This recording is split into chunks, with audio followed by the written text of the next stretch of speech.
Bonjour et bienvenue dans ce nouvel épisode des Secrets de l'Histoire. Aujourd'hui, nous sommes dans le château du duc de Montmarour. Une voiture rouge passe à l'instant et je vais vous faire découvrir ce lieu magnifique rempli d'histoire. Venez avec moi.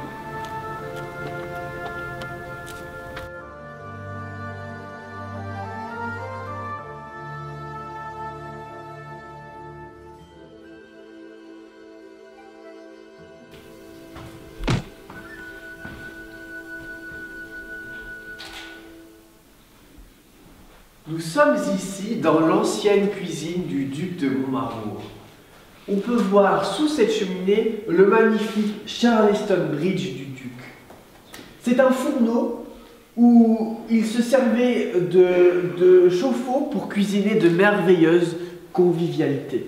On peut voir juste ici le beurrier, c'est là que le duc cachait son beurre. Et juste ici, le fameux tiroir où il cachait tout son opium.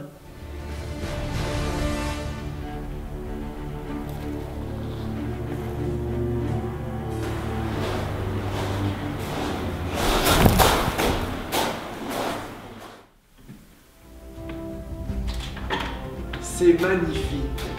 Tout est resté d'origine. Les tapisseries sont exactement les mêmes qu'à l'époque du duc de Montmarour. On peut voir juste ici une tapisserie d'un blanc immaculé du sang de ses victimes. Le duc de Montmarour était un tyran avec tous les villageois du pays de la Loire. Les petits gens l'appelaient le boucher de Nemours. Mais il n'empêche qu'il est resté l'un des plus grands souverains de ce pays.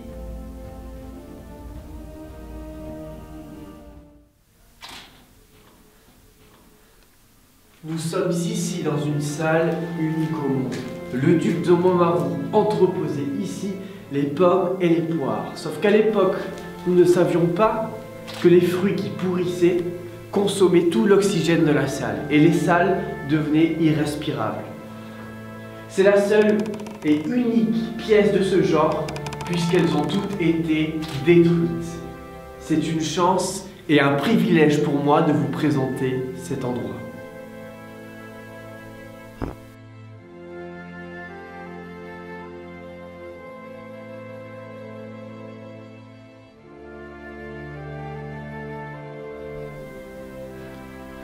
Putain.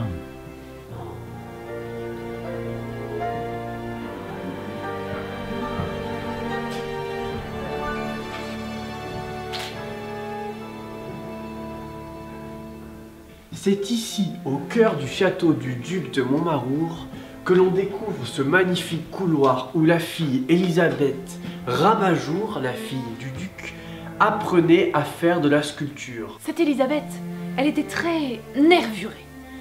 Elle était très dérangée et c'est ce qui transparaît dans ses œuvres. Notamment, j'aimerais attirer votre attention sur cette magnifique sculpture de la fille du duc qui a eu énormément de succès auprès de nos grands amis contemporains. En effet, nous pouvons voir qu'elle était en fait bipolaire. On peut notamment apercevoir cette touche très contemporaine, à la fois gothique et aussi post-moderne.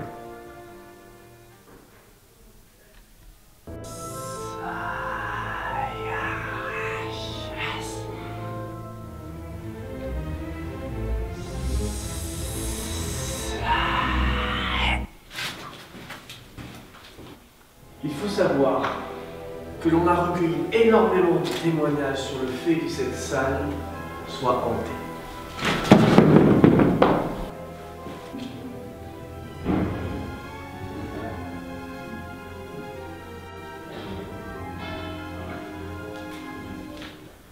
Nous voici maintenant dans la cour supérieure du château du duc de Montmarour. Et j'aimerais une fois encore attirer votre attention sur ces magnifiques objets. En effet, ce sont des piercings d'époque. Elles étaient utilisées notamment comme piercing d'oreille, mais aussi comme piercing de nombril et de lucarne.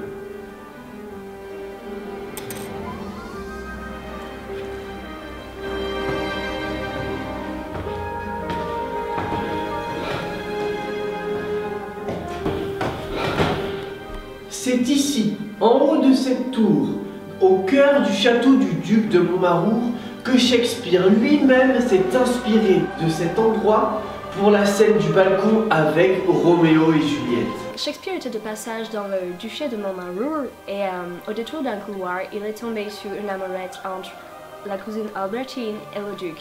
Et c'est ce qui a donné lieu à la fameuse scène entre Roméo et Juliette. En effet, on peut clairement voir l'influence de la scène avec ce magnifique escalier en colimaçon en haut de cette tour, se terminant par ce magnifique palmier en pierre d'origine.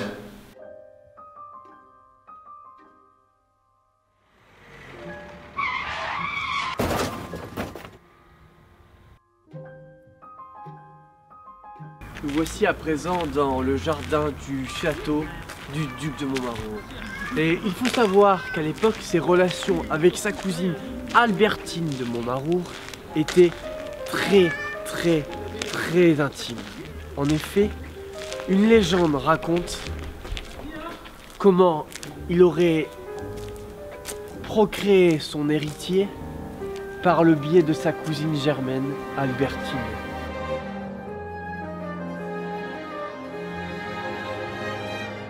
Aussi tyrannique que charmeur, le duc de Montmarour n'avait aucun scrupule. Il n'hésitait pas à courtiser toutes ses courtisanes. Montmarour était une personne très friande de tous les plaisirs charnels.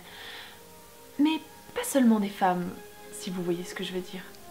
Et notamment la mère supérieure qui est tombée enceinte à l'âge de 56 ans.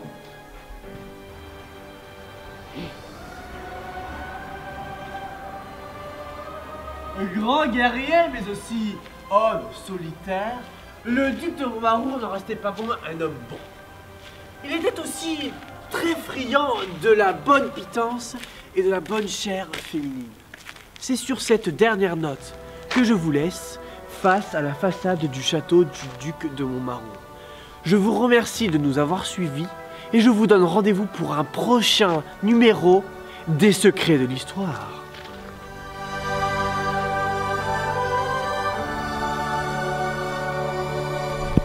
Putain.